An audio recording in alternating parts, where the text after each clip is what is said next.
Hi, ഞാൻ doctor പ്രിയ QNB health കെയറിലെ homoeopathic ഫിസിഷ്യനാണ്. ഇന്ന് നമ്മുടെ ഇടയിൽ പലരും പ്രായഭേദമന്യേ പറയുന്ന ഒരു കംപ്ലൈൻ്റ് ആണ് കൈകാലുകൾക്ക് തരിപ്പ് അല്ലെങ്കിൽ പുകച്ചിൽ, ഉള്ളംകാല് പുകച്ചിൽ തുടങ്ങിയ ബുദ്ധിമുട്ടുകളൊക്കെ. ഒരു കാലഘട്ടം വരെ ഇത് പ്രായമായവരിൽ മാത്രമായിരുന്നു കണ്ടുവരുന്നത്. പക്ഷേ ഇന്ന് പല ജീവിതശൈലി രോഗങ്ങളും ഇങ്ങനെ മുളച്ച് വരുന്നത് കൊണ്ടാവണം ഇന്ന് പല പ്രായക്കാരിലും ഇത് കോമൺ കണ്ടീഷനായി മാറിയിട്ടുണ്ട്. എന്തുകൊണ്ടാണ് ഈ കൈകാലുകൾക്ക് തരിപ്പ് അല്ലെങ്കിൽ മരവിപ്പ് പോലെയുള്ള ബുദ്ധിമുട്ടുകൾ ഉണ്ടാവുന്നതെന്ന് നമുക്ക് നോക്കാം. അതിന് പ്രധാന കാരണം എന്ന് പറഞ്ഞിട്ടുണ്ടെങ്കിൽ നമുക്ക് ഈ തരിപ്പോ അല്ലെങ്കിൽ പുകച്ചിലോ അല്ലെങ്കിൽ വിറയൽ പോലുള്ള ബുദ്ധിമുട്ടുകളൊക്കെ ഉണ്ടാവണമെങ്കിൽ പ്രധാനമായും നമ്മുടെ ശരീരത്തിലെ നാഡികളെ ബാധിക്കുന്നത് കൊണ്ടാണ്. ഇന്ന് ഈ വീഡിയോയിലൂടെ നമുക്ക് നാഡികളെ ബാധിക്കുന്ന രോഗങ്ങളും അല്ലെങ്കിൽ ന്യൂറോപ്പതിയുടെ ചെറിയൊരു അവലോകനം നമുക്ക് നടത്താം. എന്താണ് ന്യൂറോപ്പതി എന്ന് നമുക്ക് നോക്കാം. ന്യൂറോപ്പതി എന്ന് പറയുമ്പോൾ പ്രധാനമായും നമ്മുടെ ശരീരത്തിലുള്ള നാഡികളെ ബാധിക്കുന്ന രോഗങ്ങൾ. നാഡികളെ മാത്രമല്ല, നാഡികൾക്ക് ഒരു ആവരണം പോലെ ചില കോശങ്ങളുണ്ട്, ഗ്ലയൽ സെൽസ് എന്നാണ് അതിനെ പറയുക. അവരെ ബാധിക്കുന്ന രോഗങ്ങളെയും നമുക്ക് ന്യൂറോപ്പതിയിൽ പെടുത്താം. നമ്മുടെ ശരീരത്തിൽ ഏകദേശം 7 ട്രില്യണോളം നാഡികളുണ്ട്. അതായത് പലതരത്തിലുള്ള നാഡികളുണ്ട്. നമ്മുടെ ശരീരത്തിലെ ഓരോ മെസ്സേജുകളും അടുത്തൊരു കോശങ്ങളിലേക്കോ അല്ലെങ്കിൽ മറ്റൊരു അവയവങ്ങളിലേക്കോ പാസ് ചെയ്യുന്നതൊക്കെ ഈ നാഡികളിലൂടെയാണ്. നമ്മുടെ ശരീരത്തിലെ എല്ലാ ഭാഗങ്ങളിലേക്കും ഈ നാഡികൾ സ്പ്രെഡ് ചെയ്തിട്ടുണ്ട്. ഇങ്ങനെ പലതരത്തിലുള്ള ന്യൂറോപ്പതികളാണ് ഇന്ന് നമ്മൾ കാണുന്നത്. അത് നമുക്ക് പല കാരണങ്ങൾ കൊണ്ടുണ്ടാവുന്നുണ്ട്. ആദ്യം നമുക്ക് എന്തൊക്കെ കാരണങ്ങൾ കൊണ്ടാണ് പ്രധാനമായും ന്യൂറോപ്പതി ഉണ്ടാവുന്നത് നോക്കാം. ഒരു പരിധി വരെ പ്രായമാകുമ്പോൾ നമുക്കറിയാം നമ്മുടെ കോശങ്ങളും നമ്മുടെ ശരീരത്തിലെ പല അവയവങ്ങളും അല്ലെങ്കിൽ നമ്മുടെ ശരീരത്തിലെ നാഡികളും ഒക്കെ ഒരു വെയർ ആൻഡ് ടിയർ, അതായത് തേയ്മാനവും അതുകൊണ്ടുണ്ടാകുന്ന പല ഡീജനറേഷൻസും കാണാറുണ്ട്. അതിൻ്റെ ഭാഗമായിട്ട് ഒരു പരിധി വരെ നാഡികൾ സംബന്ധിക്കുന്ന രോഗങ്ങൾ ഉണ്ടാവാറുണ്ട്. ഇത് കൂടാതെ തന്നെ നമ്മുടെ ജീവിതശൈലി രോഗങ്ങളായ പ്രമേഹം അല്ലെങ്കിൽ ഉയർന്ന രക്തസമ്മർദ്ദം അല്ലെങ്കിൽ കൊളസ്ട്രോൾ കൂടി നിൽക്കുന്ന കണ്ടീഷനിലൊക്കെ ആ ഒരു നാഡികളുടെ പ്രവർത്തനം കൃത്യമായി നടക്കാതെ വരുന്നു. അതിൻ്റെ ഭാഗമായിട്ട് നമുക്ക് ഈ തരത്തിൽ തരിപ്പോ മരവിപ്പോ പോലെയുള്ള ബുദ്ധിമുട്ടുകൾ ഉണ്ടാകുന്നത്. ഇത് കൂടാതെ പോഷകാഹാരത്തിൻ്റെ കുറവ് മൂലം പ്രധാനമായിട്ടും നമ്മൾ പറയുകയാണെങ്കിൽ വൈറ്റമിൻ B12 കുറവുണ്ട്, അല്ലെങ്കിൽ വൈറ്റമിൻ D അതുപോലെ തന്നെ വളരെ പ്രധാനപ്പെട്ട ഒന്നാണ്. അവയുടെയൊക്കെ കുറവ് മൂലം നമുക്കിന്ന് ഒരുപാട് പേർക്കും കാലുകൾക്ക് തരിപ്പ് അല്ലെങ്കിൽ ഇങ്ങനെ നാഡി സംബന്ധമായ രോഗങ്ങൾ ഉണ്ടാകുന്നുണ്ട്. ഇത് കൂടാതെ ചില ഇൻഫെക്ഷൻസ്, ഇപ്പോൾ നമുക്കൊരു TB പോലെയുള്ള കണ്ടീഷൻസിലോ അല്ലെങ്കിൽ ക്യാൻസറിൻ്റെ ചില ലുക്കീമിയ, മൈലോമ പോലെയുള്ള കണ്ടീഷൻസിലോ അതുകൂടാതെ തന്നെ ഇപ്പോൾ നമുക്ക് ഏതെങ്കിലും ഒരു മുറിവോ അല്ലെങ്കിൽ ഒരു ആക്സിഡൻ്റ് ഒക്കെ ഉണ്ടായിട്ട് നമ്മുടെ നാടുകൾക്ക് പെട്ടെന്ന് പൊട്ടിപ്പോവുക അല്ലെങ്കിൽ നാടുകൾക്ക് ക്ഷതം വരിക, ഇങ്ങനത്തെയുള്ള കണ്ടീഷൻസിലൊക്കെ നമുക്ക് നാടുകളെ സംബന്ധിക്കുന്ന രോഗങ്ങൾ കാണാറുണ്ട്. ഏറ്റവും കൂടുതൽ പക്ഷേ നമ്മൾ കാണുന്നത് ഡയബറ്റിക് ന്യൂറോപ്പതിയാണ്. അതായത് പ്രമേഹം അൺകൺട്രോൾഡ് ആയിട്ട് വരുമ്പോൾ ഉണ്ടാകുന്നതാണ്. ഇത് കൂടാതെ തന്നെ ഏതെങ്കിലും ഒരു ഭാഗത്തേക്കുള്ള നാടുകൾ മുറിഞ്ഞു പോവുക അല്ലെങ്കിൽ നമുക്ക് പെട്ടെന്ന് ഉണ്ടാകുന്ന ചില രോഗങ്ങൾ, ചില പനിയോ അല്ലെങ്കിൽ ചില വൈറൽ ഇൻഫെക്ഷൻസ് ഒക്കെ വന്നു കഴിഞ്ഞ് കഴിഞ്ഞാൽ അതിൻ്റെ ഒരു ആഫ്റ്റർ ഇഫക്ട്സ് ആയിട്ടും നമുക്ക് ഇങ്ങനെ ന്യൂറോപ്പതി കാണിക്കാറുണ്ട്. ഇത് കൂടാതെ തന്നെ മദ്യപാനം, പുകവലി പോലെയുള്ള ശീലങ്ങളുണ്ടെങ്കിൽ നമുക്കറിയാം കൃത്യമായിട്ട് നമ്മുടെ കോശങ്ങൾക്കോ അല്ലെങ്കിൽ നാടുകൾക്കോ പ്രവർത്തിക്കാൻ പറ്റില്ല. കാരണം ഇവയിലുണ്ടാകുന്ന ഈ ടോക്സിക് മെറ്റീരിയൽസ് കൃത്യമായിട്ട് അവരുടെ പ്രവർത്തനം നടത്താൻ സമ്മതിക്കില്ല. അതിൻ്റെ ഭാഗമായിട്ട് നമുക്ക് കാലുകൾക്ക് തരിപ്പ്, മരവിപ്പ് അല്ലെങ്കിൽ ഇങ്ങനെ പലതരത്തിലുള്ള ന്യൂറോപ്പതിയുടെ ലക്ഷണങ്ങൾ കാണിക്കാറുണ്ട്. ഇതിനോടൊപ്പം തന്നെ ചില വാദസംബന്ധമായ രോഗങ്ങൾ, ഇപ്പം ആമവാദം പോലെയുള്ള അല്ലെങ്കിൽ SLE പോലെയുള്ള കണ്ടീഷൻ ഉള്ളവർക്ക് ചില മരുന്നുകൾ കണ്ടിന്യൂസ് ആയിട്ട് ഉപയോഗിക്കുന്നതിൻ്റെ ഒരു സൈഡ് എഫക്റ്റ് ആയിട്ട് ഇവയിൽ ഒക്കെ ഈ ഒരു നാഡികളുടെ രോഗങ്ങൾ ഉണ്ടാവുന്നതായിട്ട് നമുക്ക് കാണാം. പ്രധാനമായിട്ടും ഈ ഒരു ന്യൂറോപ്പതിയെ നമ്മൾ 4ആയിട്ടാണ് ഡിവൈഡ് ചെയ്തിരിക്കുന്നത്. 4 ഏതൊക്കെയാണെന്ന് നോക്കിക്കഴിഞ്ഞാൽ peripheral neuropathy, autonomic neuropathy, focal neuropathy and cranial neuropathy. അത് നമുക്ക് പെരിഫറൽ ന്യൂറോപ്പതി എന്താണെന്ന് നോക്കാം. പെരിഫറൽ ന്യൂറോപ്പതി എന്ന് പറയുമ്പോൾ നമുക്കറിയാം നമ്മുടെ ഒരു നാഡീ വ്യവസ്ഥ എന്ന് പറയുമ്പോൾ നമ്മുടെ തലച്ചോറിൽ നിന്ന് ഉണ്ടാവുന്ന ഒരുപാട് ചെറിയ ചെറിയ നാഡികൾ ഉണ്ടാവാം. അതിൽ നിന്ന് താഴേക്ക് വരുമ്പോൾ നമ്മുടെ തലച്ചോറിൻ്റെ താഴേക്ക് കണ്ടിന്യൂ ചെയ്തുമ്പോൾ സുഷുമ്ന നാഡി ഉണ്ട്. അത് നമ്മുടെ കശേരുകളുടെ ഇടയിലൂടെ ഇങ്ങനെ പാസ് ചെയ്ത് നമ്മുടെ ശരീരത്തിൻ്റെ മറ്റ് പല അവയവങ്ങളിലേക്കും നമ്മുടെ ശരീരത്തിൻ്റെ വിരൽ തുമ്പിലേക്കും കാലിൻ്റെ തുമ്പിലേക്ക് വരെ സ്പ്രെഡ് ചെയ്ത് പോകുന്നുണ്ട്. അപ്പോൾ ഈ സുഷുമ്ന നാഡിയിലേക്ക് വരുന്ന ഈ ഒറിജിൻ ചെയ്യുന്ന ഈ ഒരു ബ്രാഞ്ച് അല്ലെങ്കിൽ ഈ ഒരു കൂട്ടമാണ് പെരിഫറൽ നെർവ്സ് എന്ന് പറയും. ഇവയ്ക്ക് എന്തെങ്കിലും ഒരു രോഗം സംബന്ധിച്ചാൽ അത് നമുക്ക് നാഡികൾ, കശേരുകൾക്കോ അല്ലെങ്കിൽ നമ്മുടെ ഡിസ്കുകൾക്ക് കംപ്ലയിൻറ്റ്സ് ആയാലാവാം, അല്ലെങ്കിൽ ഈ നാഡികൾക്ക് തന്നെ എന്തെങ്കിലും പ്രശ്നങ്ങൾ വന്നാലോ, അല്ലെങ്കിൽ നമുക്കറിയാം ഈ വെർട്ടിബ്രൽ കംപ്രഷൻ കൊണ്ടോ അങ്ങനത്തെ പല കണ്ടീഷൻസ് കൊണ്ട് ഉണ്ടാവുന്ന ഒരു ഗ്രൂപ്പ് ഓഫ് ന്യൂറോപ്പതിക്കൽ കണ്ടീഷൻസാണ് പെരിഫറൽ ന്യൂറോപ്പതി എന്ന് പറയുക. ഈ പെരിഫറൽ ന്യൂറോപ്പതി എന്ന് പറയുമ്പോൾ നമ്മൾ ഒരുപാട് കേസിലും കാണുന്നൊരു സിംറ്റംസ് ഒക്കെയാണ് ഇവരും പ്രസൻറ്റ് ചെയ്യുക. തുടക്കം എപ്പോഴും മിക്കവാറും കേസിലും കാലിലായിരിക്കും.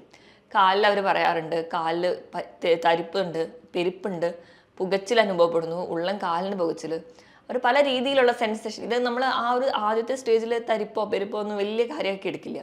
അപ്പോൾ അത് ഡെവലപ്പ് ചെയ്ത് പോകുമ്പോൾ അവർ പറയുന്ന ഒരുപാട് ബുദ്ധിമുട്ടുകൾ നമ്മൾ എപ്പോഴും കേൾക്കുന്നതാണ്. അവർ പറയും ചെരുപ്പിട്ട് കഴിഞ്ഞാൽ ചെരുപ്പിട്ട പോലെ തോന്നുന്നില്ല, എണീറ്റ് നടക്കുമ്പോൾ തറ അറിയാൻ പറ്റുന്നില്ല, ആ ഒരു സെൻസേഷൻ അവർക്ക് നഷ്ടപ്പെടുന്നു, പെട്ടെന്ന് വേച്ചു പോകുന്നു, വീഴാൻ പോകുന്നു, തുടങ്ങിയ ബുദ്ധിമുട്ടുകളൊക്കെ പേഷ്യൻസ് നമ്മുടെ അടുത്ത് വന്ന് പറയാറുണ്ട്. ഇത് നമുക്ക് ഡെവലപ്പ് ചെയ്ത് വരുന്ന സമയത്ത് കൈകളെയും ബാധിക്കും. കൈകൾക്ക് തരിപ്പ് പല വീട്ടമ്മമാരും പറയുന്ന ഒരു കംപ്ലൈൻ്റ് ആണ്. പാത്രം കഴുകുമ്പോഴൊക്കെ ഭയങ്കര ബുദ്ധിമുട്ട് അനുഭവപ്പെടുന്നു. അതായത് ചൂലൊക്കെ എടുത്ത് മുറ്റം തൂക്കുമ്പോൾ ബുദ്ധിമുട്ട്. ചില പടമൊക്കെ വരയ്ക്കുന്നവരായിരുന്നു കാണണം. മുൻപ് കാലത്തൊക്കെ നല്ലപോലെ പടം വരച്ചിരുന്ന ഒരാൾക്കാണ് ചിലപ്പം കൈകൾക്ക് വിറ തുടങ്ങിയിട്ട് പടം വരയ്ക്കാൻ പറ്റുന്നില്ല, ഒന്ന് പേര് പോലും എഴുതാൻ പറ്റാത്ത കണ്ടീഷൻസ്. ഇങ്ങനെ ഒരുപാട് ബുദ്ധിമുട്ടുകൾ അവർ നമ്മുടെ മുമ്പിൽ പ്രസൻറ്റ് ചെയ്യാറുണ്ട്. ആ ഒരു സെൻസേഷൻ ലോസിലോട്ടൊക്കെ വരുമ്പോൾ ചിലർക്ക് തണുപ്പ് സെൻസേഷൻ ആയിരിക്കും നഷ്ടപ്പെടുന്നത്, ചിലർക്ക് ചൂട് തിരിച്ചറിയാൻ പറ്റുന്നില്ല. ചെറിയ ചൂടിലൊക്കെ അവർക്ക് വലിയ പ്രശ്നമില്ലാത്ത രീതിയിലായിരിക്കും അവർക്ക് അനുഭവപ്പെടുക. ഇതുകൂടാതെ കൈകാലുകൾക്കുള്ള വിറയൽ, ഇങ്ങനത്തെ പല ബുദ്ധിമുട്ടും നമ്മുടെ ജീവിത ശൈലികൾ പല കാരണങ്ങൾ കൊണ്ടും നമുക്ക് ദൈനംദിന പ്രവർത്തനങ്ങൾ പോലും ചെയ്യാൻ പറ്റാത്ത വരുന്ന ഒരു കണ്ടീഷനിലോട്ട് ഈ ന്യൂറോപ്പതി എത്താറുണ്ട്. ഇതാണ് പ്രധാനമായിട്ടും പെരിഫറൽ ന്യൂറോപ്പതിയിൽ കാണാറ്. ഇനി രണ്ടാമതായിട്ട് പറയുന്നതാണ് ഓട്ടോണോമിക് ന്യൂറോപ്പതി. ഓട്ടോണോമിക് എന്ന് പറയുമ്പോൾ തന്നെ നമ്മുടെ നിയന്ത്രണത്തിലല്ലാതെ പോകുന്ന നമ്മുടെ ശരീരത്തിലെ ചില പ്രവർത്തനങ്ങളാണ്. ഇപ്പോൾ ഉദാഹരണം നോക്കുകയാണെങ്കിൽ ഹാർട്ട് ബീറ്റ് ചെയ്യുന്നത്, നമ്മൾ ശ്വസിക്കുന്നത്, നമ്മൾ കഴിക്കുന്ന ഭക്ഷണം ദഹിക്കുന്നത്. നമ്മൾ ഭക്ഷണം കഴിക്കുമ്പോൾ നമ്മൾ അറിയും, പക്ഷെ ദഹിക്കുന്നത് നമ്മൾ അറിയുന്നില്ല. ഇങ്ങനെ നമ്മുടെ നിയന്ത്രണത്തിലല്ലാതെ പോകുന്ന പ്രവർത്തനങ്ങളെയാണ് നമ്മൾ ഓട്ടോണോമിക് എന്ന് പറയാറ്. അപ്പോൾ ഇങ്ങനെയുള്ള ചില പ്രവർത്തനങ്ങളെ ബാധിക്കുന്ന ഒരു ന്യൂറോപ്പതി ഗ്രൂപ്പിനെയാണ് നമ്മൾ ഓട്ടോണോമിക് ന്യൂറോപ്പതി എന്ന് പറയാം. അതിൽ ആദ്യം തന്നെ വരുന്നത് ചിലപ്പം നമ്മുടെ ചുണ്ട് വായൊക്കെ പെട്ടെന്ന് ഉണങ്ങുന്ന പോലെ, നാക്കൊക്കെ വരളുന്ന പോലെ തോന്നാം. നമ്മൾ ഭക്ഷണമൊക്കെ നല്ലപോലെ കഴിച്ചാലും ആ ഒരു ഡൈജഷൻ പ്രോപ്പറായിട്ട് നടക്കില്ല. അതിൻ്റെ ഭാഗമായിട്ട് മലബന്ധം, ചിലർക്കാണെങ്കിൽ വയറിളക്കമായിട്ട് പ്രസൻറ്റ് ചെയ്യുന്നതാണ്. അല്ലാതെ ഗ്യാസിൻ്റെ ബുദ്ധിമുട്ടായിട്ട് ചിലർക്ക് പ്രസൻറ്റ് ചെയ്യും, കാരണം ആ ഒരു ദഹന പ്രക്രിയ കൃത്യമായിട്ട് നടക്കാത്തതുകൊണ്ട്. ഇതല്ലാതെ തന്നെ അവർക്ക് വരാം ഹാർട്ട് ബീറ്റിലുള്ള വേരിയേഷൻസ് വരാം, ശ്വസിക്കുമ്പോൾ ഉള്ള ബുദ്ധിമുട്ട്, കിതപ്പ് അല്ലെങ്കിൽ നെഞ്ചിടിപ്പ് കൂടുതലായിട്ട് തോന്നുക, ഇങ്ങനത്തെയുള്ള പല ലക്ഷണങ്ങളും ഇവരിൽ പ്രസൻറ്റ് ചെയ്യുന്നത് കാണാം. ഇതോടൊപ്പം തന്നെ നമുക്ക് പ്രായമായവരിൽ കാണുന്ന ഒരുപാട് ലക്ഷണങ്ങൾ ഇവിടെ കാണാറുണ്ട്. ചിലപ്പോൾ നമ്മൾ ഇരിക്കുന്നിടത്ത് എണീക്കാൻ പോകുമ്പോൾ വീഴാൻ പോവുക, അല്ലെങ്കിൽ നമ്മൾ എണീറ്റ് നടന്നു പോയി മുഖം കഴുകാൻ പോകുമ്പോൾ ആ ഒരു ജോയിൻറ്റിൻ്റെ ആ ഒരു പൊസിഷൻ നഷ്ടപ്പെടുക, ആ ഒരു സെൻസേഷൻ നഷ്ടപ്പെടുന്നതിൻ്റെ ഭാഗമായിട്ട് പെട്ടെന്ന് വീഴാൻ പോവുക. ചിലപ്പം നമുക്ക് തന്നെ ആ ഒരു കോർഡിനേഷൻ നഷ്ടപ്പെടുന്നതുകൊണ്ട് നമ്മുടെ ഷർട്ടിൻ്റെ തന്നെ ബട്ടൺസ് ഇടാൻ ബുദ്ധിമുട്ട് തോന്നുക. അങ്ങനെ ബേസിക് ആയിട്ട് നമുക്ക് ചെയ്യാൻ പറ്റുന്ന പല കാര്യങ്ങളും ഇപ്പം അൺകൺട്രോളബിളായി പോവുക. അങ്ങനെയുള്ള ചില ലക്ഷണങ്ങളാണ് ഈ ഓട്ടോണോമിക് ന്യൂറോപ്പതിയിൽ കാണാറ്. ഇതല്ലാതെ മൂന്നാമത്തെ ടൈപ്പാണ് ഫോക്കൽ ന്യൂറോപ്പതി. ഫോക്കൽ ന്യൂറോപ്പതി എന്ന് പറഞ്ഞാൽ നമ്മുടെ ശരീരത്തിൽ ഏതെങ്കിലും ഒരു ഭാഗത്തെ ഒരു നാഡീരെ മാത്രം ബാധിക്കുന്നതാണ് ഫോക്കൽ ന്യൂറോപ്പതി.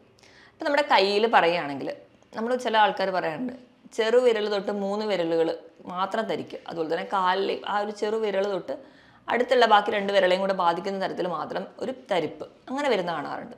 അത് ചിലപ്പോൾ നമ്മുടെ കയ്യിലെ ഏതെങ്കിലും ഒരു നാടുകളെ മാത്രം ബാധിക്കുന്നുണ്ടാണ്. ചിലപ്പോൾ അതിന് കാർപ്പൽ ടണൽ സിൻഡ്രോം എന്നൊക്കെയാണ് നമ്മൾ പറയാറ്. ഇങ്ങനെയുള്ളൊരു സിംറ്റംസ് ഒക്കെയായിട്ട് ഒരുപാട് പേര് പ്രസൻറ്റ് ചെയ്യാറുണ്ട്. ഇതല്ലാതെ തന്നെ നമുക്ക് ഏതെങ്കിലും ഒരു ഇഞ്ചുറി അല്ലെങ്കിൽ ഒരു ആക്സിഡൻ്റ് ഒക്കെ പറ്റിയിട്ട് നമ്മുടെ കാലിൽ ഒരു നാടി അല്ലെങ്കിൽ ഒരു നാടിക്ക് മാത്രം മുറിവ് വരിക, അല്ലെങ്കിൽ കയ്യിലോ എവിടെയായാലും ആ ഒരു ഭാഗത്തേക്ക് മാത്രം ഒരു സെൻസേഷൻ നഷ്ടപ്പെടുക, അല്ലെങ്കിൽ അവിടേക്ക് മാത്രം ഒന്നും അറിയാത്ത പോലെ തോന്നുക. ഈ ഒരു കണ്ടീഷനെ നമ്മൾ ഫോക്കൽ ന്യൂറോപ്പതി എന്ന് പറയും. പിന്നെ ക്രേനിയൽ ന്യൂറോപ്പതി, കൂടുതലും തലച്ചോറുമായി ബന്ധപ്പെട്ട കണ്ടീഷൻസാണ് ഇവർ പ്രസൻറ്റ് ചെയ്യാറ്. ക്രേനിയൽ ന്യൂറോപ്പതിയിൽ കൂടുതലും നമ്മുടെ തലച്ചോറിൽ നിന്ന് ഉത്ഭവിക്കുന്ന നാഡികൾക്ക് സംബന്ധിക്കുന്ന എന്തെങ്കിലും രോഗങ്ങളാവാം. അതിപ്പം ഇത് മാത്രമല്ല, നമ്മുടെ മറ്റ് ജീവിതശൈലി രോഗങ്ങൾ കൊണ്ടും ഇങ്ങനെ വരാം. ഈ ഒരു കണ്ടീഷനാണ് നമ്മൾ ക്രേനിയൽ ന്യൂറോപ്പതിയിലോട്ട് പെടുക. ഇതൊക്കെയാണ് പ്രധാനമായും ന്യൂറോപ്പതിനെ ഡിവൈഡ് ചെയ്തിരിക്കുന്നത്. ഇതിൽ ഏറ്റവും കൂടുതൽ നമ്മുടെ അടുത്ത് വരുന്ന ആൾക്കാർ കാണിക്കുന്ന ഒന്നെന്ന് പറഞ്ഞാൽ ഡയബറ്റിക് ന്യൂറോപ്പതിയാണ്. അതായത് പ്രമേഹം കൺട്രോൾ അല്ലാതെ പോകുന്ന കണ്ടീഷനിൽ നമ്മൾ തുടക്കത്തിൽ തന്നെ ചികിത്സിക്കാതിരിക്കുക, അല്ലെങ്കിൽ ചികിത്സിച്ചില്ലെങ്കിൽ പോലും പ്രമേഹം ഉണ്ടെന്ന് അറിഞ്ഞാൽ പോലും ഭക്ഷണം നിയന്ത്രിക്കാതിരിക്കുക, അല്ലെങ്കിൽ വേണ്ട രീതിയിലൊരു ഒരു ലൈഫ് സ്റ്റൈൽ മോഡിഫിക്കേഷൻ ഒന്നും ചെയ്തിട്ടില്ലെങ്കിൽ അതുമൂലം ഉണ്ടാവുന്ന ന്യൂറോപ്പതിനെയാണ് നമ്മൾ ഡയബറ്റിക് ന്യൂറോപ്പതി എന്ന് പറയാം. ഡയബറ്റിസ് അഡ്വാൻസ് ചെയ്ത് പോകുന്ന കണ്ടീഷൻസിൽ ഈ പ്രമേഹം അല്ലെങ്കിൽ നമ്മുടെ ഗ്ലൂക്കോസ് മോളിക്യൂൾസ് നമ്മുടെ നാഡികളിലും നമ്മുടെ രക്തക്കുഴലിലൊക്കെ ബാധിക്കുന്നതിൻ്റെ ഭാഗമായിട്ടാണ് ഈ ഡയബറ്റിക് ന്യൂറോപ്പതി വരിക. ഡയബറ്റിക് ന്യൂറോപ്പതിയിലും ആദ്യം തന്നെ പേഷ്യൻസ് മിക്കവാറും പറയുന്നത് കാലുകൾക്ക് തരിപ്പായിട്ട്, കാലിൻ്റെ വിരലുകൾക്ക് തരിപ്പ്, അതായത് തണുപ്പടിക്കുമ്പോൾ ഭയങ്കര ബുദ്ധിമുട്ടാണ് ഡോക്ടറെ എന്നൊക്കെ പറയുന്ന ഒരുപാട് കണ്ടീഷൻസ് നമ്മൾ കാണാറുണ്ട്. ഇതുകൂടാതെ കൈകാലുകളിൽ മാത്രമല്ല നമുക്ക് ആ ഒരു സെൻസേഷൻ നഷ്ടപ്പെടുന്നു, ചിലർക്ക് ചൂടറിയുന്നില്ല, തണുപ്പ് അറിയുന്നില്ല, ഇങ്ങനെയൊക്കെ വരുന്നു. ചിലപ്പോൾ ഒരു മുറിവുണ്ടായാൽ പോലും വേദന അറിയുന്നില്ല. അതായത് എല്ലാ തരത്തിലുള്ള സെൻസേഷൻസും അവർക്ക് നഷ്ടപ്പെട്ടിട്ടുണ്ടാകും. അതുകൊണ്ട് തന്നെ ഈ മുറിവ് അവർ അറിയാതെ പോകുന്നതിൻ്റെ ഭാഗമായിട്ട് ചിലപ്പോൾ ഇതൊരു വ്രണം, ചെറിയൊരു വ്രണമായിരുന്നു, അത് ചിലപ്പോൾ അൾസറായി മാറിയിട്ടുണ്ടാകും. അങ്ങനെ അൾസർ കൂടി വരുന്ന കണ്ടീഷൻസിലൊക്കെയാണ് ചിലപ്പോൾ നമ്മൾ കാലിലാണ് കൂടുതൽ നമുക്ക് മുറിവുകൾ വരുന്നതും. നമ്മൾ ചെരുപ്പിടുമ്പോൾ ഒക്കെ ആ ഒരു ബുദ്ധിമുട്ടുള്ളതുകൊണ്ട് ചിലപ്പോൾ ചെരുപ്പിടാതെ നടക്കും. അതൊക്കെ ഒരു ഡയബറ്റിക് ഫൂട്ടിലോട്ട് വരുന്നുണ്ട്. അങ്ങനെ നമ്മുടെ കാലിലെ വിരളോ അല്ലെങ്കിൽ കാലോ തന്നെ മുറിച്ച് മാറ്റുന്ന ഒരുപാട് കണ്ടീഷൻസ് നമ്മുടെ ചുറ്റിലുമുണ്ട്. നമ്മൾ ശ്രദ്ധിക്കാതെ പോകുന്നതുകൊണ്ട് ഉണ്ടാവുന്ന ഒരു കണ്ടീഷനാണ്, അല്ലെങ്കിൽ പ്രമേഹം നിയന്ത്രിക്കാതെ പോകുമ്പോൾ ഉണ്ടാകുന്ന ഒരു കോംപ്ലിക്കേഷൻ മാത്രമാണ് ഡയബറ്റിക് ന്യൂറോപ്പതി. അപ്പോൾ ഇങ്ങനെ എന്താ പറയുക, പ്രമേഹമൊക്കെ ഉണ്ടെങ്കിൽ അല്ലെങ്കിൽ പാരമ്പര്യമായിട്ട് പ്രമേഹം ഉണ്ടെങ്കിൽ നമ്മൾ ചെയ്യേണ്ടത് എന്താണെന്ന് വെച്ചിട്ടുണ്ടെങ്കിൽ നമ്മൾ വർഷത്തിലൊരിക്കലെങ്കിലും ഇങ്ങനെ ഒരു ന്യൂറോപ്പതിക് ടെസ്റ്റുകളൊക്കെ ചെയ്യുക. നമ്മുടെ കാലുകളൊക്കെ എന്നും വൈകുന്നേരം കുളിക്കുന്നതിന് മുൻപായിട്ട് തന്നെ പരിശോധിക്കുക. എന്തെങ്കിലും മുറിവുകളൊക്കെ ഉണ്ടോ? ചിലപ്പോൾ നമുക്ക് വേദന അറിയുന്നില്ലാത്തത് കൊണ്ട് നമ്മൾ ശ്രദ്ധിക്കപ്പെടാതെ പോകുന്നതാവാം. നമ്മുടെ വീട്ടിൽ ഓരോരുത്തർക്ക് ഇപ്പോൾ ആർക്കെങ്കിലും ഒരാൾക്ക് പ്രമേഹമുണ്ട്, അച്ഛനോ അമ്മയ്ക്കോ പ്രമേഹമുണ്ടെങ്കിലും കുട്ടികൾ തന്നെ ശ്രദ്ധിക്കണം. എന്താ അവരുടെ കാലിൽ മുറിവുകളൊക്കെ ഉണ്ടോ എന്ന് നോക്കിയിട്ട് വേണം അവരെ സംരക്ഷിക്കാൻ. എങ്കിൽ മാത്രമേ ഈ ഒരു കോംപ്ലിക്കേഷനിലോട്ട് പോവാതിരിക്കുകയുള്ളൂ. ഇതോടൊപ്പം തന്നെ കാണുന്ന ഒരു കണ്ടീഷനാണ് ഗില്ലൻ ബാരി സിൻഡ്രോം. അതൊരു റെയർ കണ്ടീഷനാണ്. നമ്മുടെ ശരീരത്തിലെ പ്രതിരോധ ശേഷി ഈ നാടുകൾക്ക് എതിരെ പ്രവർത്തിക്കുന്ന ഒരു കണ്ടീഷനാണ്. ഇതൊക്കെയാണ് പ്രധാനമായും ന്യൂറോപ്പതിയിൽ വരുന്ന കണ്ടീഷൻസ്. ഇനി നമുക്ക് എങ്ങനെ ഒരു ന്യൂറോപ്പതി കണ്ടുപിടിക്കാം? അപ്പം ഒന്നാമത് നമ്മൾ ക്ലിനിക്കിലൊക്കെ വരുമ്പോൾ ആ ഒരു ലക്ഷണങ്ങൾ വെച്ചിട്ടാണ് നമ്മൾ തിരിച്ചറിയാം ഇതൊരു ന്യൂറോപ്പതിക് കണ്ടീഷനാണ്. പിന്നെ ഒരു ഡയഗ്നോസിസിലോട് വരുമ്പോൾ നമുക്ക് നെർവ് കണ്ടക്ഷൻ സ്റ്റഡി ചെയ്യാറുണ്ട്. അത് ആ നാടുകളിലൂടെ മെസ്സേജ് പാസ് ചെയ്യുന്നത് അനുസരിച്ചിട്ട്. പിന്നെ ഇലക്ട്രോ മയോഗ്രാം ചെയ്യാറുണ്ട്. അതായത് നാടുകളിൽ നിന്ന് പേശികളിലോട്ട് എങ്ങനെ മെസ്സേജ് പാസ് ചെയ്യുന്നു എന്നൊക്കെ നോക്കിയിട്ടുണ്ട്. ഇനി മറ്റ് രോഗങ്ങളുമായി ബന്ധപ്പെട്ടിട്ടാണ് വരുന്നതെങ്കിൽ നമ്മൾ അതിന് വേണ്ടിയിട്ടുള്ള സ്ക്രീനിങ് ടെസ്റ്റും കൂടി ചെയ്യാറുണ്ട്. പ്രമേഹ രോഗികൾക്കാണെങ്കിൽ നമ്മൾ അതിനുവേണ്ടി HbA1c അല്ലെങ്കിൽ മറ്റ് ടെസ്റ്റുകൾക്കോ വേണ്ടി വിടും. BP ഉയർന്ന തൈറോയിഡിൻ്റെ മൂലം അല്ലെങ്കിൽ കൊളസ്ട്രോൾ കൂടുതൽ അല്ലെങ്കിൽ അങ്ങനെ മറ്റ് രോഗങ്ങൾ കൊണ്ടാണ് വരുന്നതെങ്കിൽ നമ്മൾ അതിന് വേണ്ടി റിലേറ്റഡ് ആയിട്ടുള്ള ടെസ്റ്റുകൾ നിർബന്ധമായും ചെയ്താൽ മാത്രമേ ഈ ന്യൂറോപ്പതി കംപ്ലീറ്റ് ആയിട്ട് നമുക്കൊന്ന് കൺട്രോൾ ചെയ്യാൻ പറ്റുള്ളൂ. ഇനി നമ്മൾ മാനേജ്മെൻറ്റ് സൈഡിലോട്ട് വരുമ്പോൾ നമുക്കറിയാം നമ്മുടെ ജീവിതശൈലി രോഗങ്ങൾ ചിലതെല്ലാം നമുക്കിന്ന് ന്യൂറോപ്പതി കണ്ടീഷൻസ് ഉണ്ടാക്കുന്നുണ്ടെന്ന്. അപ്പോൾ നമ്മൾ അവോയ്ഡ് ചെയ്യുന്ന ഭക്ഷണങ്ങൾ നോക്കുമ്പോൾ ഞാൻ ഈ പറഞ്ഞ രീതിയിൽ ഇപ്പം എന്തെങ്കിലും ഒരു കാരണങ്ങൾ ഉള്ളവരാണെങ്കിൽ, ഇപ്പം ഡയബറ്റീസോ അല്ലെങ്കിൽ BP, തൈറോയിഡ്, കൊളസ്ട്രോൾ പോലെയുള്ള ജീവിതശൈലി രോഗങ്ങൾ ഉള്ളവരാണെങ്കിൽ അത് ആദ്യം നിയന്ത്രിക്കുക. അത് നിയന്ത്രിക്കുമ്പോൾ തന്നെ ഒരു പരിധി വരെ നമുക്ക് ഈ കണ്ടീഷൻസ് ഒക്കെ കൺട്രോൾ ചെയ്യാൻ പറ്റും. അപ്പം അതിന് വേണ്ടി തന്നെയുള്ള ലൈഫ് സ്റ്റൈൽ മോഡിഫിക്കേഷൻ നടത്തുക. ഇപ്പം ഒരുപാട് വീഡിയോസിലൂടെ തന്നെ എങ്ങനെ കൊളസ്ട്രോൾ നിയന്ത്രിക്കാം അല്ലെങ്കിൽ എങ്ങനെ പ്രമേഹം നിയന്ത്രിക്കാം എന്നൊക്കെ നമ്മൾ കണ്ടിട്ടുണ്ട്. വീണ്ടും അത് ഞാൻ റിപ്പീറ്റ് ചെയ്യുന്നില്ല. അപ്പം അതിനോടൊപ്പം തന്നെ അല്ലെങ്കിൽ നമ്മൾ അന്നജം കുറയ്ക്കുന്നതിനോടൊപ്പം അല്ലെങ്കിൽ മധുരം കുറയ്ക്കുന്നതിനോടൊപ്പം തന്നെ നമ്മൾ ഒഴിവാക്കേണ്ട ഏറ്റവും പ്രധാനപ്പെട്ട ഭക്ഷണം എന്ന് പറയുന്നത് നമ്മുടെ ഫാറ്റി ഫുഡ് അല്ലെങ്കിൽ ഒരുപാട് ജങ്ക് ഫുഡ് കഴിക്കുന്നവരാണെങ്കിൽ അതൊന്ന് കൺട്രോൾ ചെയ്യാം. നമ്മൾ ചെറുപ്പത്തിലെ ആ ഒരു ശീലമുള്ളവരാണെങ്കിൽ അത് ആദ്യം തന്നെ കൺട്രോൾ ചെയ്യുകയാണെങ്കിൽ ഒരു പരിധി വരെ കൺട്രോൾ ചെയ്യാൻ പറ്റും. കാരണം ഈ ഒരു ജങ്ക് ഫുഡ് എന്ന് പറയുമ്പോൾ അതിലുണ്ടാകുന്ന ഒരു എന്ന് പറഞ്ഞാൽ advanced glycation end product AGE എന്ന് പറയുന്ന ഒരു പ്രൊഡക്റ്റ് ഉണ്ടാവുന്നുണ്ട്. അതായത് നമ്മൾ ഗ്രിൽഡ് ചിക്കനോ അല്ലെങ്കിൽ പ്രോസസ്ഡ് ഫുഡുകളൊക്കെ കഴിക്കുമ്പോൾ ഇതിൽ നിന്ന് നമ്മുടെ ശരീരത്തിലേക്ക് എത്തുന്ന ഒരു വസ്തുവാണ് AGE. ഇപ്പോൾ പ്രമേഹമൊക്കെ ഉള്ളവർക്കാണെങ്കിൽ ഈ AGEയും നമ്മുടെ ശരീരത്തിലെ ഗ്ലൂക്കോസും കൂടി ചേർന്നിട്ട് ഒരു കോംപ്ലക്സ് ഉണ്ടാവും. ഇവ നാടികളെയൊക്കെ ഡിപ്പോസിഷനൊക്കെ വരുന്നതിൻ്റെ ഭാഗമായിട്ട് നമുക്ക് ന്യൂറോപ്പതി ഒരുപാട് കാണുന്നുണ്ട്. അതുകൊണ്ട് നമ്മൾ ഏറ്റവും ബേസിക് ആയിട്ട് ഈ ജങ്ക് ഫുഡും അല്ലെങ്കിൽ ഇങ്ങനെ ഒരുപാട് ഫാറ്റ് ആയിട്ടുള്ള ഫുഡും അല്ലെങ്കിൽ ഗ്രിൽഡ് ഭക്ഷണങ്ങളും നമ്മൾ ബാർബിക്യൂ പോലെയുള്ള ഭക്ഷണങ്ങളൊക്കെ കഴിക്കുന്നവരാണെങ്കിൽ അത് ആദ്യം ബേസിക്കലി കുറയ്ക്കും. അതിനോടൊപ്പം നമ്മുടെ അടിസ്ഥാനപരമായിട്ടുള്ള എന്ത് കാരണങ്ങൾ കൊണ്ടാണ് നമുക്ക് ന്യൂറോപ്പതി ഉണ്ടായതെന്ന് തിരിച്ചറിഞ്ഞ് അതുകൂടി റെഗുലേറ്റ് ചെയ്യുകയാണെങ്കിൽ ഒരു പരിധി വരെ നമുക്ക് കുറയ്ക്കാൻ പറ്റും. ഇനി നമ്മൾ എന്തൊക്കെ ഭക്ഷണം കഴിച്ചാലാണ് നമ്മുടെ നാടുകളുടെ പ്രവർത്തനം മെച്ചപ്പെടുത്താൻ പറ്റുക എന്ന് നോക്കാം. അതിന് ഒന്നാമത്തേതായിട്ട് പറയുന്നതാണ് alpha lipoic acid. Alpha lipoic acid എന്ന് പറയുമ്പോൾ നല്ലൊരു ആൻറ്റി ഓക്സിഡൻ്റ് ആണ്. ആൻറ്റി ഓക്സിഡൻ്റ് എന്ന് പറഞ്ഞാൽ നമ്മുടെ ശരീരത്തിൽ നമ്മുടെ കോശങ്ങളെയോ അല്ലെങ്കിൽ നാടുകളെയോ അല്ലെങ്കിൽ നമ്മുടെ മസിലുകളെയോ ഒക്കെ നശിപ്പിക്കുന്ന ഓക്സിഡേഷൻ പ്രവർത്തനങ്ങളെ തടയുന്നവരാണ് ആൻറ്റി ഓക്സിഡൻസ്. ഇവ കൂടുതലായിട്ടും കാണുന്നത് നമ്മുടെ ബീഫിൻ്റെയൊക്കെ ലിവറിൽ അല്ലെങ്കിൽ മട്ടൻ്റെയൊക്കെ ലിവറിൽ കാണുന്നുണ്ട്. ചെറിയ മത്സ്യങ്ങളിലും നട്ട്സിലും ഒക്കെ കാണുന്നുണ്ട്. ഇവ അധികമായിട്ട് കഴിക്കാൻ വേണ്ടി ശ്രദ്ധിക്കുക. ആഴ്ചയിൽ ഒരു 3-4 ദിവസമെങ്കിലും ഇവ കഴിക്കുകയാണ്. മറ്റ് രോഗങ്ങളൊന്നും ഇല്ലാത്തവരാണെങ്കിൽ ഇത് കഴിക്കുന്നത് നിങ്ങളുടെ നാടുകളുടെ പ്രവർത്തനം മെച്ചപ്പെടുത്തും. രണ്ടാമതായിട്ട് വൈറ്റമിൻ B2 അല്ലെങ്കിൽ തൈമിൻ. ഇവ കൂടുതലായിട്ടും കാണുന്നത് തവിടുള്ള ധാന്യങ്ങളിലാണ്. അതോടൊപ്പം തന്നെ നമ്മൾ ഇലക്കറികളൊക്കെ കഴിക്കുക, നല്ലപോലെ മുട്ടയൊക്കെ കഴിക്കുക. ഇവ സ്ഥിരമായി കഴിക്കുകയാണെങ്കിൽ നമുക്കൊരു പരിധി വരെ, അതായത് ഇപ്പം കറുത്ത ഒരു തരത്തിലുള്ള വലിയ പയർ വർഗ്ഗങ്ങളൊക്കെ ഉണ്ട്, അവയിലൊക്കെ ഈ വൈറ്റമിൻ B1 ധാരാളമായിട്ടുണ്ട്. വൈറ്റമിൻ B1ൻ്റെ ഒരു അഭാവം കൊണ്ടുണ്ടാകുന്ന ന്യൂറോപ്പതി ആണെങ്കിൽ അത് നമ്മൾ ഇത് കഴിക്കുന്നതിലൂടെ മാറുന്നതാണ്. മൂന്നാമതായിട്ട് നമ്മൾ കഴിക്കുന്നത് കോഡ് ലിവർ ഓയിൽ. അപ്പം നമ്മൾ കോഡ് ലിവർ ഓയിൽ കൂടുതലായിട്ടും ഉള്ളത് നമുക്കറിയാം ചെറിയ മത്സ്യങ്ങളിലാണ്. ഒമേഗ 3 ഫാറ്റി ആസിഡ്സ് പോലെയുള്ള മത്സ്യങ്ങൾ, അതായത് മത്തി, നെത്തോലി, അയല പോലെയുള്ള മത്സ്യങ്ങളുണ്ട്. അപ്പം മീൻ കഴിക്കാത്തവരാണെങ്കിൽ നിങ്ങൾക്ക് ഫിഷ് കോഡ് ലിവർ ഓയിലായിട്ട് വാങ്ങിച്ച് കഴിക്കാം. ഇതൊക്കെ കഴിക്കുകയാണെങ്കിലും ഒരു പരിധി വരെ നമ്മുടെ നെർവിൻ്റെ ആരോഗ്യം നമുക്ക് മെച്ചപ്പെടുത്താൻ പറ്റും. ഇനി നാലാമതായിട്ട് നമുക്ക് നമ്മുടെ ശരീരത്തിൽ നല്ലൊരു ആൻറ്റി ഓക്സിഡൻസ് അല്ലെങ്കിൽ ആൻറ്റി ഇൻഫ്ലമേറ്ററി ആണ് കുർക്കുർമിൻ, നമ്മളെ മഞ്ഞളിലുള്ള വസ്തു. അപ്പോൾ നമ്മൾ കഴിക്കുന്ന ഭക്ഷണത്തിലൊക്കെ ഒരു തരി മഞ്ഞൾ ചേർക്കുകയാണെങ്കിൽ, ഇപ്പോൾ നമ്മൾ ഭക്ഷണത്തിലൂടെ മഞ്ഞൾ ചേർക്കുന്ന പോലെ നമുക്ക് നെല്ലിക്കയൊക്കെ അടിച്ച് ജ്യൂസായിട്ട് എടുക്കുമ്പോൾ അതിലൊരു നുള്ളു മഞ്ഞളൊക്കെ ഇട്ട് കഴിക്കുക, പാലിൽ ചിലരാണെങ്കിൽ മഞ്ഞളിട്ട് കഴിക്കുക. ഇവയൊക്കെ ചെല്ലുമ്പോൾ നമ്മുടെ ശരീരത്തിലെ അല്ലെങ്കിൽ നമ്മുടെ നാടുകളിലെയും കോശങ്ങളിലൊക്കെ ഉണ്ടാകുന്ന നീർക്കെട്ട് മാറുന്നതായിട്ട് കാണും. കുർക്കുർമിൻ നല്ലൊരു ഓപ്ഷനാണ്. അടുത്തതായിട്ട് സിങ്ക് സ്ഥിരമായിട്ട് കഴിക്കണമെങ്കിൽ അതും നമുക്ക് നാടുകളുടെ പ്രവർത്തനം മെച്ചപ്പെടുത്തും. അതിനായിട്ട് നിങ്ങൾ ചെറിയ മത്സ്യങ്ങൾ കഴിക്കുക, ഷെല്ലുള്ള മത്സ്യങ്ങൾ, അതായത് ഞണ്ട്, കൊഞ്ച്, കക്ക പോലുള്ള മത്സ്യങ്ങളൊക്കെ സ്ഥിരമായിട്ട് കഴിക്കുക, ബീഫ് കഴിക്കുക, ഇവയൊക്കെ കഴിക്കുന്നത് വഴി നമുക്ക് സിങ്കിൻ്റെ പ്രൊഡക്ഷൻ കൂട്ടുന്നതായിട്ട് കാണാം. പിന്നെ വൈറ്റമിൻ B12 ധാരാളമായിട്ടും ഇലക്കറികളിലാണ്. ഇവയും സ്ഥിരമായിട്ട് കഴിക്കുകയാണെങ്കിൽ നമുക്കൊരു പരിധിവരെ ഈ ന്യൂറോപ്പതി റിലേറ്റഡ് ആയിട്ടുള്ള കംപ്ലയിൻസ്, കാലിൽ തരിപ്പ്, പെരുപ്പ് പോലുള്ള ബുദ്ധിമുട്ടുകൾ മാറാൻ പറ്റും. ഇനി നമുക്ക് വീട്ടിൽ തന്നെ ചെയ്യാവുന്ന ചെറിയ ഒരു ടിപ്സായിട്ട് നമുക്ക് പറയാവുന്ന ഒന്നാണ്, ഈ നാടുകളിലേക്കുള്ള ഒരു സ്റ്റിമുലസ് അല്ലെങ്കിൽ ഒരു സെൻസേഷൻ കൂട്ടാൻ വേണ്ടിയിട്ട് നമ്മൾ വൈകിട്ടൊക്കെ ആകുമ്പോൾ വീട്ടിൽ നിന്ന് ഒരു പാത്രത്തിൽ ഒരു ചെറു ചൂടുവെള്ളവും ഒരു പാത്രത്തിൽ തണുത്ത വെള്ളം എടുത്ത് വെക്കുക. തണുത്ത വെള്ളം എന്ന് പറയുമ്പോൾ നോർമൽ വാട്ടർ.